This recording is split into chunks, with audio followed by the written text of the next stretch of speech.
Alright guys, what's going on? Jason Soul here, and I got an awesome guest with me right now. He does some really cool toy customization.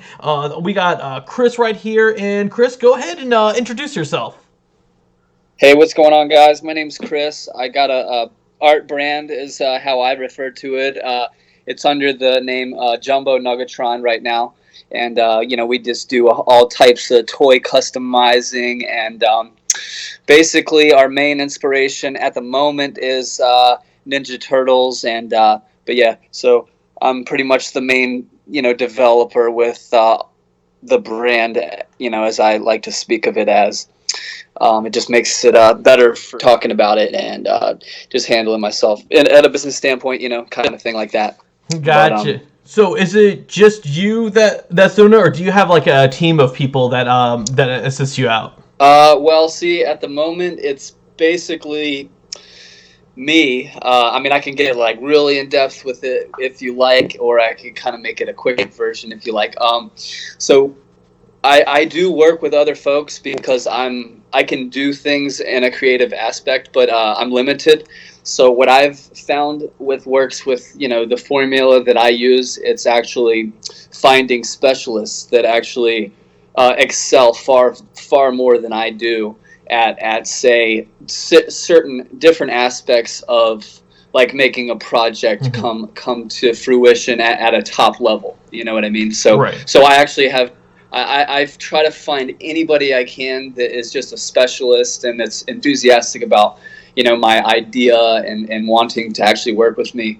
So there's quite a few people that I actually are involved with the team, and as far as like the the products you see are actually have quite a few people that have worked on them in some aspect or another. That's pretty cool. So, was like Ninja Turtles the first art brand project you did, or was it another action figure you just started out with first? Okay, with me, it was, man, I've been doing this for, let's see, I was so intrigued by the process of making toys. Well, everybody starts off with loving toys, and like, there's quite a few people out there that do love, kind of the things that I think that me and you are enthusiastic about. And so, but it got to the point where I didn't have necessarily the money to buy the high-end stuff, so I was like, there was a few people that I looked up to at the time that they were doing some things. There's a guy called Sucklord, he's one, but they were doing things, and I was like, well, you know what, I can't afford their artwork, but maybe I could offer something at it if I gave a try at it. So I ended up casting some Garbage Pail Kids toys, and then just starting off very small with like, say, very small amounts of material that I was working with at the time. And every free moment I had, I would kind of make a project happen. The Garbage Pail Kids were the first things that I really casted, I want to say. It was on such a low frequency. It wasn't me kind of doing it a whole lot. That was the first thing we did. But like I said, I've been doing this I did. There wasn't really we, I guess, at that time. So it was just me getting comfortable with the materials and feeling it out and learning how to basically make molds. And and even because all the materials you're using, it just necessarily click right away. Right. So you got to keep getting comfortable with the things you're using just to kind of feel the process out. And it was something that I just kept falling deeper and deeper into. I worked on a various few other time period from now till 8 years ago, but it was 2 years ago that I created a character called Gut Bomb, and that just sparked everything that I'm doing now. That was 2 years ago. So the Gut Bomb is what we created, or what I kind of came up with, and it had been in my black book, as I call it, my book of ideas, just kind of sitting there for so long, and I hadn't actually messed with Ninja Turtles yet. So I had never actually used Ninja Turtles as my main inspiration. So then I made that, and I started sharing it on the social media platforms, and it was just such a overwhelming outpour of people that just loved it. They loved it so much, So it was like it kind of just sparked the flame that I'm that I'm kind of working with. Gotcha. So would you say like Gut Bomb is like the one that like caught people's eye the most, or was there another project you did that like that really kind of blew up into social media? Well, yeah, I mean that was the first in my particular personal story. That's the one that like I just had got an Instagram, and so people were actually I was sharing actually toys that I was collecting. I had never shared anything that I had actually made. Well, that's not true. I shared the Garbage Pail Kids, but they were monotone. Right. They're one color. So this is the one that I really put in a lot of effort, and I actually made the card back. I made a custom card back of it that you might be able to see on my timeline on Instagram, way deep down. But so that was the first one that I had seen, or that I had done, that I actually put a great deal of effort into the actual figure and the actual packaging. Like I was starting to take it a lot more seriously at that. Excuse me. So that was the main one. Gotcha. But I mean, there's just a ton of things that I've done since that figure, though, it seems like, because like I said, it just became like an outpour of ideas. Once I did that, it just created this like this outpour of ideas that I had been either wanting to try or I didn't even know I wanted to try. And it all kind of stems from a Ninja Turtle inspiration that it seems like in my childhood, the main toy I think that I can remember the best and I had the best memories with. So that just may be why it's like clicking just so much. Right. So are there any of the figures that that you created that you used from like your own like childhood figures, or every time you create a figure, do you just go to like the trade shows and just try to find like a new version or old version of that figure? See, with me, I think the main reason that I'm so obsessed with this now is because like I wasn't able actually to hold on to any figurines that I had from when I was actually a youngin', or a lot younger than I am now. So I actually rebought a lot. I rebought a lot of things. And they kind of were just sitting there, and I was kind of just staring at them. And I have a particular image on my Instagram that has it has a particular backstory where there was the Frankenstein Ninja Turtle was sitting in front of a box of Frankenberry. Okay, because I'm a big fan of things, and I had rebought that, and I had found some retro boxes of cereal where cereals just sitting on my shelf, like that's something that's normal in my house, that's I'm not eating, of course. I mean, the cereal's full, nobody's allowed to eat the cereal. and then so it just kind of like I looked at it like it was in my display, and I looked at it and I was like, you know what, like that was after I actually made Gut Bomb. And I looked at it and I was so excited. I just got this feeling in my stomach. I was like, oh my God, this is going to be the best thing ever. So, because I was looking at the Frankenberry, the Frankenstein Mikey Ninja Turtle, and then the Frankenberry behind it, and I just clicked, and I was like, dude, I'm gonna do an action figure of that. I'm gonna do the best smash up ever, And it actually came out, and it came out so, really well. I was real proud, and it's still one of my favorite pieces. But the pieces I use are pieces that I reacquired kind of later on down the road in my kind of collector's journey. Gotcha. So as you're kind of like rebuilding your collection and everything, is there any figure you got that you're like, okay, I'm not gonna make something out of this because I like this figure already as it is? Oh man, I wish I was able to hold myself with that. I have like some, like I said, I've never been able to like acquire like really high-end expensive pieces, and I do have a few expensive pieces that I actually ended up chopping up. so like I have an invisible, the invisible Mikey. Yes. I'm not sure if you particularly remember that one. No, but that's the second Universal wave. Right, yeah. So I had that one, and I just, when you have an idea, you have to do it. You can't hold back. So this particular character wasn't safe. It wasn't safe, just sitting on the shelf. And I figured, I could always reacquire that. So right. I ended up chopping up, like, I don't know what that thing goes for, $60. I don't know, $100, something like that. So I ended up chopping it up.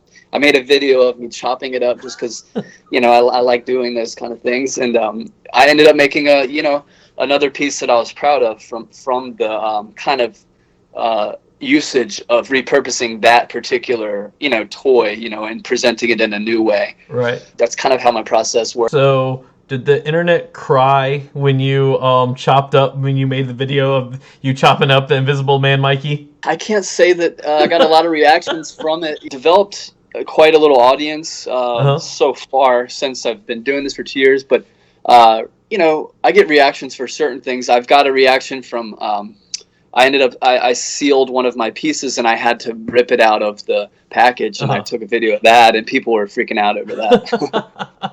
They were crying. They were like, "God, no! Why are you doing that?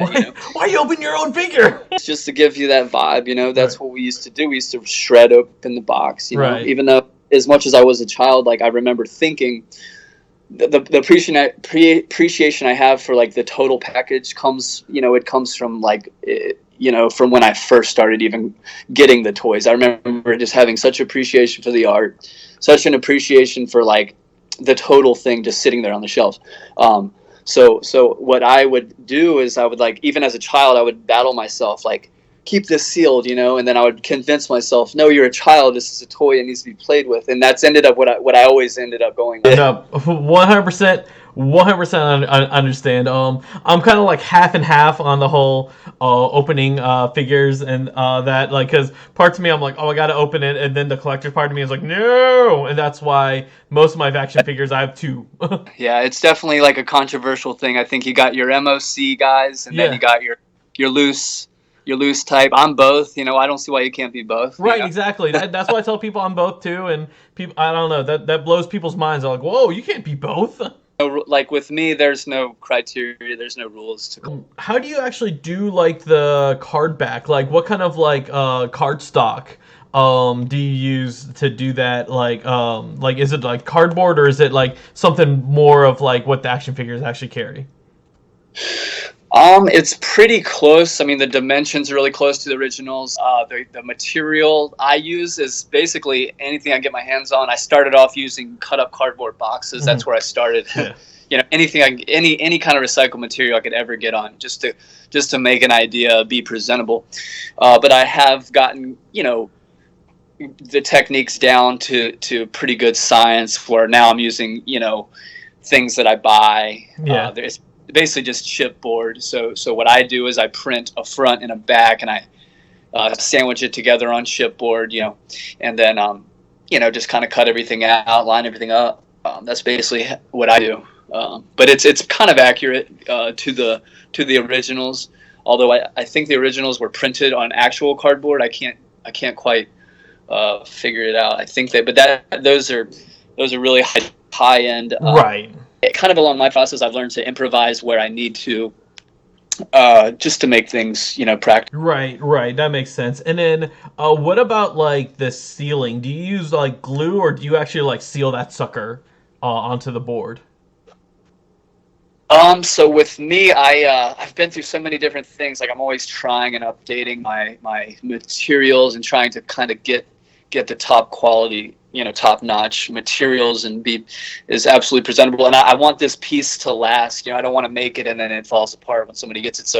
So I've recently found some really good glue for sealing the cards onto the card backs. Uh-huh. Or the bubbles onto the backs. So if you see the video that I made, it literally is ripping. It holds better than the originals did. Oh, nice. It's really good.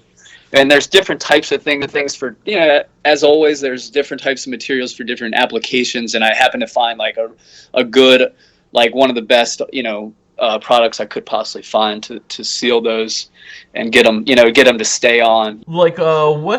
Has people ever commissioned you ideas, and then you're like, oh wow, that's a really cool idea, and you ended up putting it out there? I get a lot of commission. A lot of people give me ideas, they want me to do one of a kinds for them. Uh-huh. At the time, I'm not able to do that just because it's my time is super limited. I work a full-time job, aside of kind of my art gig, so I'm just not able to at the moment. But I do, people will give me ideas, and then I kind of mainly turn them down for the most part, but David, the fellow that helps me draw, or that he does the graphics, most of the graphics that we use for the packagings. He kicks some good ideas to where I feel like if I can sell at least 10 of the product, then it'll be worth the piece, then it'll be worth the time, and everybody's time will be compensated for. So he kind of shot the idea of the Neo Leo, or the the Anomalio. The Anomalio. That's what we ended up calling it. Yeah. So he gave me like a little book of ideas of things that he came up with, and actually the figurines that I should use for them. Because I don't necessarily like always doing my just stuff that I want to do. I want to, I do want to do ideas that other people want to see as well. So I felt like that was a good one to do, and I just thought that it would be. Yeah, hopefully one day in the future, you'll actually have the time, and you can do this as a full-time thing, that you can actually do these requests for people. So, Yeah, which of your pieces have like just completely sold out, and that like you've got like you just can't like make anymore because of like just like how limited the figure is? hot figures. They were the Iron Turtle, where I actually installed a LED into the chest to kind of give it the arc reactor effect. And David went haywire on the graphics with that, and that project came together so good. And it went over well. I made 20 of those, and they sold out. The other most, I think, successful one was the Mars Attacks, the Mars Wrath. Yeah, that was the other like really hot item that I actually revisited the Iron Turtle. Like I made 5 because people were just they had to have it, so I just made 5 more, and I still have one of those left. But with the Mars Attacks, everybody that purchased that one asked me to not redo it, and so I honored that, and I made 20 of those, and sold. I always managed to keep I got to hold on to a couple of them, so I sold as many as I could, with being able to hold on to it, just a couple, just for a little retrospective of that. But those, I would say Iron Turtle and Mars Wrath are the most successful and got the most kind of hype as far as from what I saw and from what David saw as well. Gotcha. So actually, Iron Turtle, this is just like my personal question, is because I know you, I know like the basis was Metalhead, the from the Ninja Turtle line. Yeah. I'm just curious if did you ever get any of the repainted ones where they called it I think Metal Mikey or something like that, or it was just more orange to make it Michelangelo. Did you ever get any of those pieces too, customizing it, or was it just the Metalhead figure? Because eventually Playmates they kind of repainted that one to make it look more like Michelangelo, and they called it Robot Mikey or something that. They call it something different, but it was still Metalhead. They just made it more orange. They kind of it's like repurposing, I guess, like a mold. I guess it's kind of like how they did it with that. I mean, all my pieces are hand cast. I don't do repaints. I hand cast all of my pieces that I sell. So they're all things that I make. I literally make a mold of, and that these are my casting pieces. So I don't sell repaints as opposed to. Gotcha. Okay. Okay, so when you cut up the pieces to make the prototype, you make a mold of that piece. Am I correct? Right, yeah. Sometimes I add sculpture, sometimes I don't, and I just completely try to transfer that piece into something.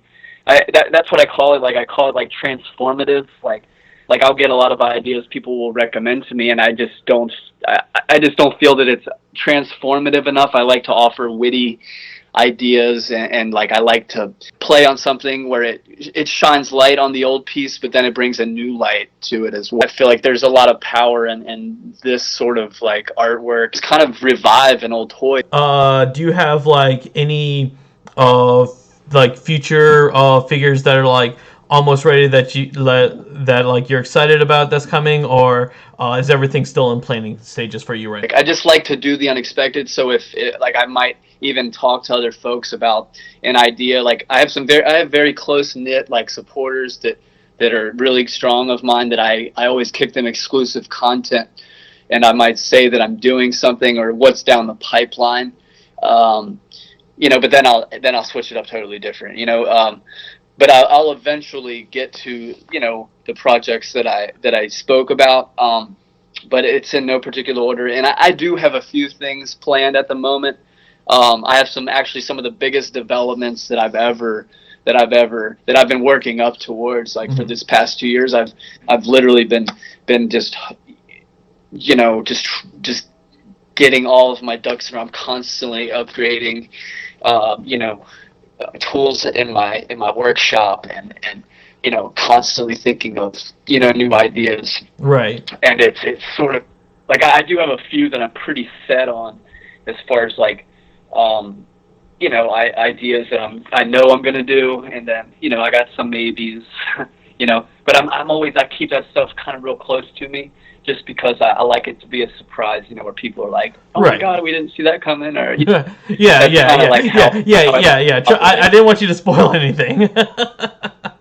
No, it's all good. Yeah. I'd like to give you, and that's also the thing. It's like when I feel like when you talk about something, it's like, I want to make sure that I'm not. I don't like to say I'm going to do something and then not do it. So that's also the pressure you feel. I think when you tell people, what's coming or what to expect. I think that's just me and my crazy way of dealing with that. Yes.